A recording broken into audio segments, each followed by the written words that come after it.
Mga ingredients na kailangan natin guys, sibuyas, bawang, tsaka margarine or any kind of butter, pero margarine yung gamit ko, tahong at shrimp.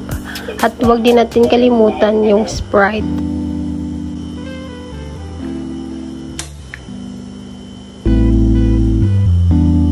Ilagay na natin yung margarine at halo-haluin. Dapat halo-haluin para hindi masunog yung margarine, para hindi siya umitim guys. Pagkatapos yan, pag natunaw na, at saka ilagay na natin yung bawang. Hinaan natin yung apoy para hindi masunog, yung sakto lang.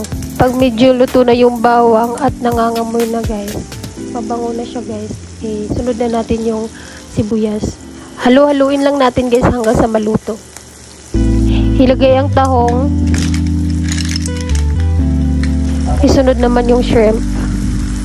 At halo-haluin mabuti hanggang sa ma-absorb yung lasa ng butter. Haluin lang natin ng haluin hanggang sa mag-mix lahat ng lasa guys. Pagkatapos, lagyan natin ng Sprite. Kalahating Sprite lang guys. Depende sa inyo. Pero kalahati lang kasi kunti lang yung seafoods na nilagay ko. At hayaan na din natin kumulo guys. So ito kumukulo na guys.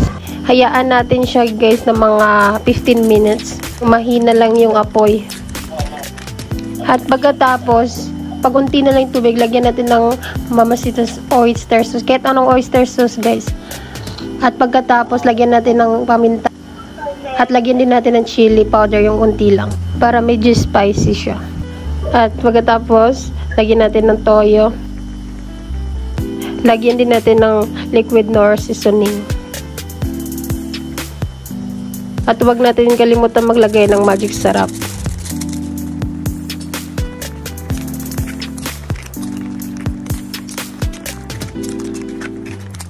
Lagyan natin ng konting patis. At pagkatapos, lagyan natin ng 2 takal ng sugar. Halo-haloing mabuti. Hanggang sa lahat ng lasa ng mga nilagay natin ay masipsip ng seafood. Hayaan natin ng 15 minutes or 10 minutes. Charan! Ito na yung finished product. Luto na yung seafood natin guys.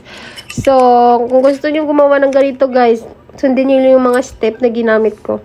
At yung mga ingredients na sinulat. Huwag niyo din kalimutan mag-like, mag-subscribe sa YouTube channel ko guys. Salamat sa panonood. See you to the next vlog. Thank you for watching.